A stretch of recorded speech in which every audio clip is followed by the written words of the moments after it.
afternoon, traders, and welcome to the Blue Line Metals Edge here for Monday, January 23rd. I'm Phillip, Streible, Chief Market Strategist at Blue Line Futures. If you haven't done so, go to our website, bluelinefutures.com. Be sure to go to our research section and sign up for a free 2-week trial of our research. Just put your basic contact information in there and select which reports you'd like to receive. I always recommend, if you're a metals, energies, kind of macro person, definitely look at the tactical insights. Definitely look at the Morning Express as well, the top one, the flagship report there. Also, be sure to go to our website on the YouTube page, check out Blue Line Futures, and be sure to check out some of these videos here. Leave a comment, leave us a rating, leave us a review on them. Help us grow this channel out. Now, getting into the markets, a lot of people are on edge today. They really came in on tilt. A few different things that went on. We did see the dollar index start to push back up. We saw Treasury yield spike up as well. You're getting some mixed things out of China. You're getting optimism, and it's also mixed with some uncertainty as far as their opening, their stimulus, how they're recovering from COVID. And you look here, you saw silver. At one point, we were down about $1.05 today, and we dipped down back below this consolidation range. Since then, we're trading back up within it. I would expect to see another move to like $23.50 to $24 to stay within this consolidation phase. Now, one of the indicators that I really like that tends to front run a lot of these markets is the DMI plus versus DMI minus. It's another Wells Wilder. If you know me, I'm a big fan of his. So you can see that ADX has been sliding off, which means the strength of this upward trend. You can see right here, this upward trend going on the ADX, the green line, that's been strengthening up quite a bit. Since we got to this peak here, we kind of just been coming off quite a bit. So the momentum of the upward trend is dying down. Now the DMI minus clustered over the DMI plus, which means that you could see a breakdown in the market, just like we saw, here's one back here where we saw the crossover, and you get the kind of that breakdown point here. There'll be a few of them. You go right here, you get that crossover, and you get the breakdown that goes on. So be cautious right here. Use options, trail stops. Trade those mini and micro contracts at the moment. So yeah, if you were available, I definitely reached out to you. We got a couple of these contracts on.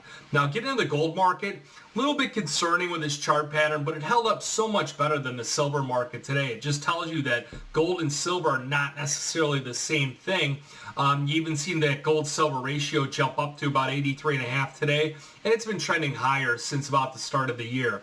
Now, if you look at gold, we've had this sideways consolidation pattern, breaks out to the upside. It's more like a bullish pennant right here. Get the breakout, get some volatility in the market. And since then, not quite sure what it's going to do. I really do believe we're going to get this upward move on up to about 2,000. However, it would be healthy for that market to start to consolidate before it does one of those moves. It'll build more of a strength and a floor in the market there.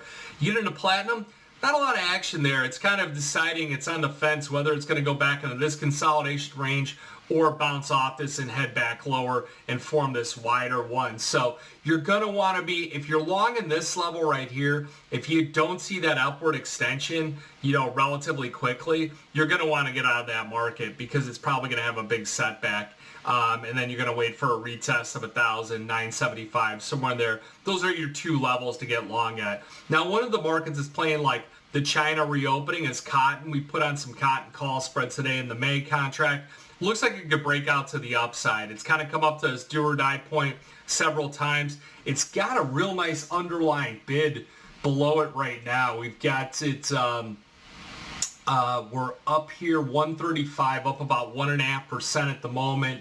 And it really looks like it could break out to the upside. So put some call options, some futures on that market as well. Here's another market that I got an eye on, is the oat market. And oat has really been in this sideways market for a while, but it has been kind of the stronger of the grain markets. You get into like corn's done real well, having a bit of a setback. Beans are under some pressure. Those have been doing well also. But you look at like wheat, you look at soy meal, soybean oil, a lot of pressure there. So, I tend to look at some of these other markets, the a little bit more obscure ones like the oat market, because a lot of times it could be a leader. If we do see a breakout, it could start and show a reversal in the markets. Now, here's the one that's really got people on edge. is the S&P 500. You get these dramatic moves higher and lower, and you can see, I mean, these are 150 point moves in 2 days. You get a 150 point move back down in 2 days.